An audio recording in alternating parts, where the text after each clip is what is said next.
What's for dinner?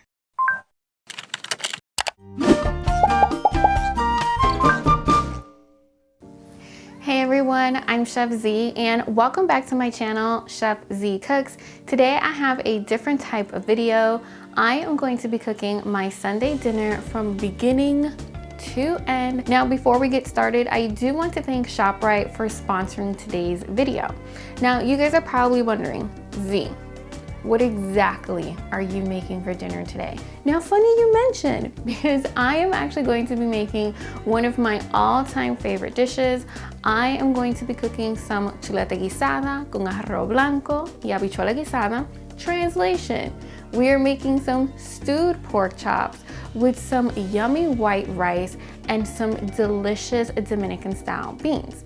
Now, this whole entire dinner would not be possible without the yummy ingredients that I found at ShopRite, and in particular, I am using their wholesome pantry and their bowl and basket line. Now, let me tell you guys something, okay? 90% of the ingredients that I am using to make this classic Dominican Sunday dinner was made possible by shopping at ShopRite. So head on over to your local ShopRite, especially if you want to recreate this dish. Now get comfortable, okay? Because we're gonna be cooking together, and you guys know I like to chit chat a little bit, so I do hope that you enjoy. And like always, definitely tag me whenever you recreate any of these recipes. Let's go ahead and get started. Okay, so first things first, we're actually going to be preparing the end of the pork chop dish, if you believe it or not. And all we're going to do is we're going to take our chopped garlic and we're going to add it to our sliced onions and peppers. And I like to do this because I like for my dishes to have different types of texture and crunch. So instead of stewing the onions and peppers with the pork chops where they get really, really soft, I actually like to leave them at the end because they get a little bit of bite. So I'm just going to add a pinch of kosher salt along with some white vinegar. And you can definitely use red wine vinegar or regular red vinegar if that's what you have on hand. And I'm just gonna mix this ever so slightly. Now, oh my goodness, this smells amazing. And pretty much what we're doing here is that we're letting it pickle it just for a little bit. So that vinegar and that salt combined with the onions and peppers is gonna really bring out some more flavors, and it's gonna give it that little bit of like oomph at the very end, which is perfect because you definitely want a little bit of brightness. All right, so I'm gonna set this off to the side. And now we're going to prepare the pork chops, which is obviously the star of the show. So I'll be back in just a second.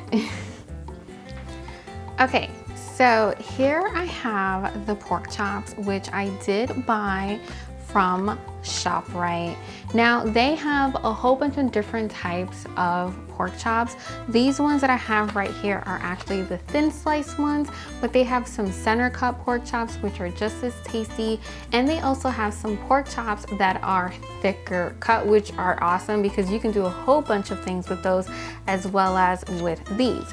Now keep in mind that this is the wholesome pantry pork chop, and one of the reasons that I absolutely love it, you can probably see it right here, and I'll make sure so that you guys can get a close-up of it, but it is antibiotic free and it is grown without any added growth hormones, which you guys know is super, super, super important to me, and it's one of the main reasons why I'm super picky when I go grocery shopping, and one of the reasons why ShopRite is definitely one of the places and one of my go-to places to go grocery shopping.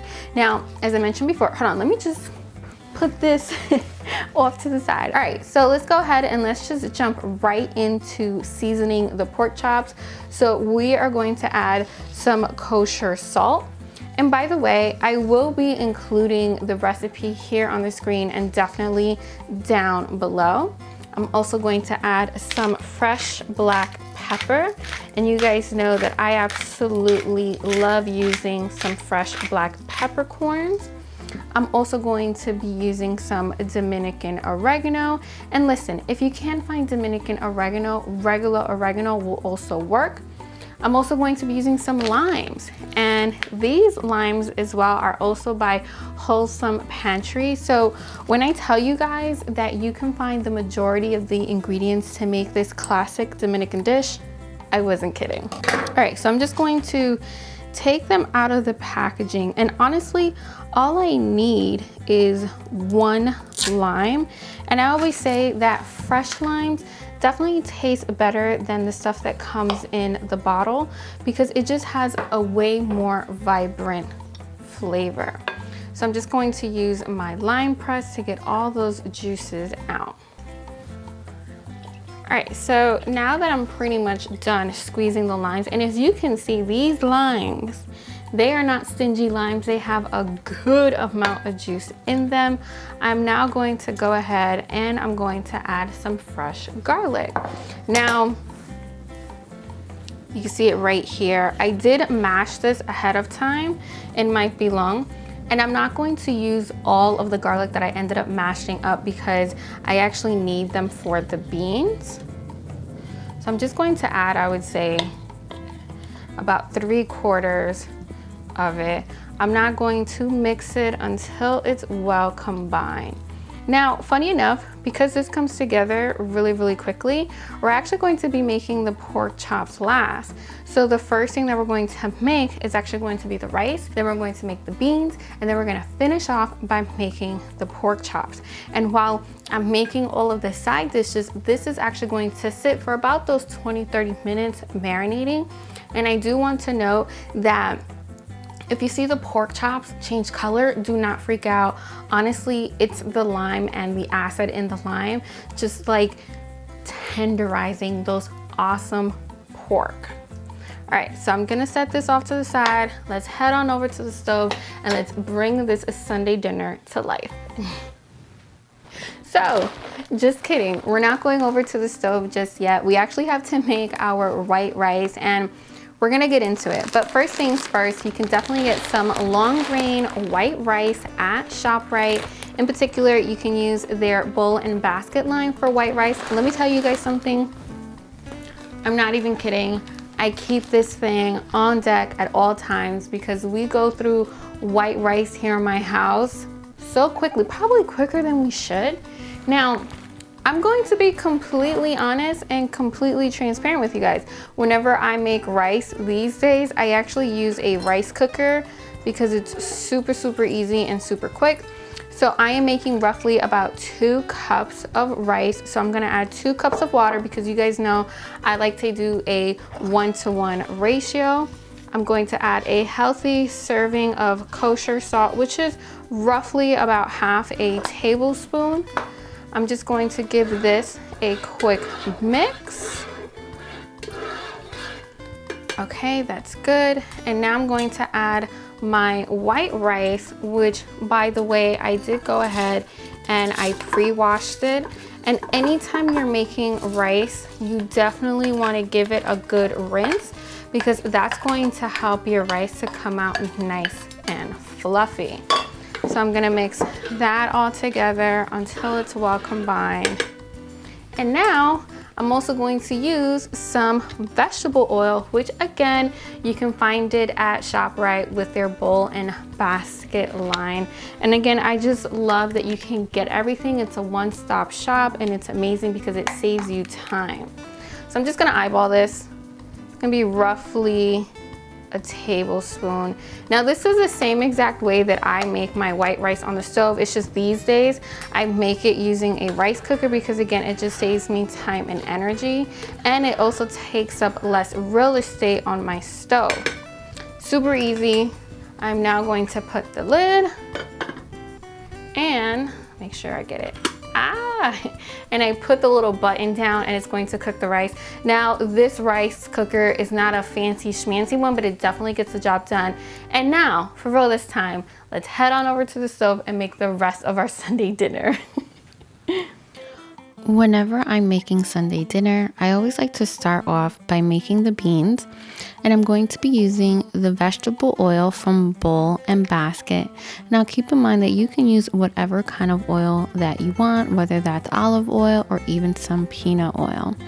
I'm now going to add some diced white onions along with some roughly chopped green bell peppers, and I'm also going to add a pinch of salt just to help everything sweat and to activate all of those yummy flavors.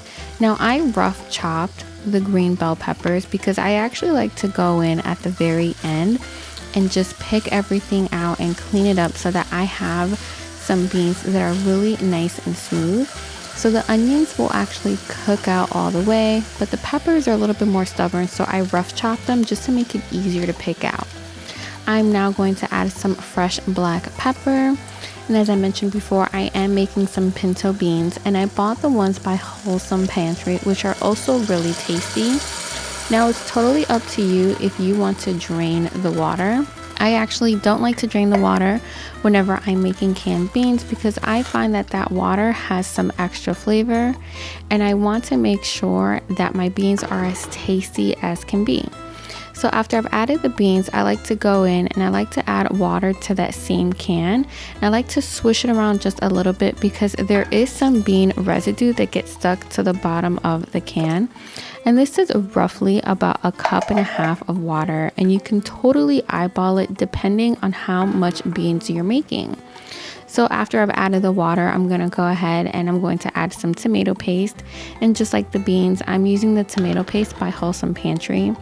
And I'm going to eyeball it, and I'm going to roughly add about 1 tablespoon of tomato paste along with 1 teaspoon of Dominican oregano. But keep in mind that regular oregano will also work. I'm not going to mix everything until it's well combined, and now I'm going to add some fresh cilantro, which is also by Wholesome Pantry.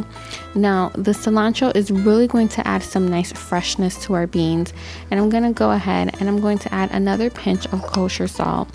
And I highly recommend that you taste your beans as you go along, and feel free to alter the seasoning to your liking.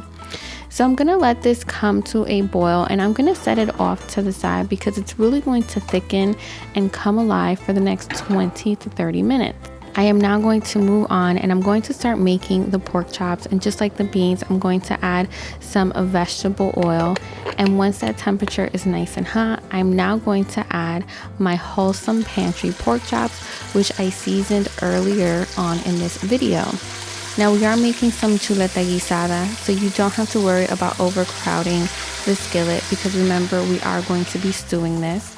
And after a few minutes, we're now going to flip them over. And you want to develop some color at the bottom of the pan because this is going to add color and flavor to your dish. Now remember, I do not like to waste any of the marinade, so I added a tiny bit of water to the leftover marinade. And I'm now going to add it to the pork chops, and this is actually going to help my pan deglaze, which is going to help develop some more color and flavor that I mentioned earlier.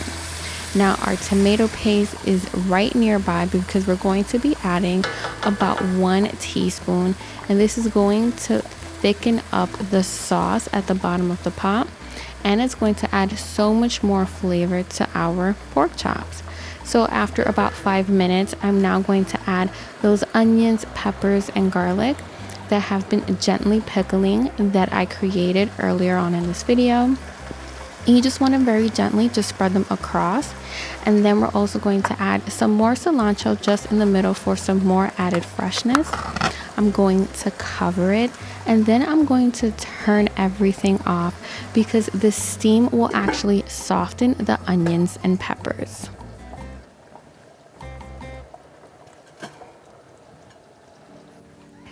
All right, so I just finished cooking the pork chops, and because I stewed them, I actually don't have to worry too much about drying them out because remember, they are boneless. And oh my goodness. Now we're not done just yet. We have our rice, which I'm running out of room to put everything, which was also cooking. So I'm just gonna fluff this up. All right, so I have the rice going. Now I also need to add the final touches to the beef. So I mentioned before that one of the things that I bought at ShopRite was the bowl and basket brown sugar, and that's because one of the final touches to the beans is actually some brown sugar, but you can definitely use some regular sugar if that's what you have on hand. And this is just going to balance everything out. I'm also going to add a touch of vinegar. And if you remember correctly, we didn't use all of our garlic in the beginning, so I'm now going to add the leftover garlic that I had, and I'm gonna mix this until it's well combined. Now, thank you guys so much for watching today's video, and huge thank you to ShopRite for sponsoring today's video as well. Don't forget to come back next week when I have an on-you video. And if you need some inspiration on what to cook next, go ahead and click right here. Your girl's about to dig in because, listen, it's dinner time and I am hungry. Vamos a ver.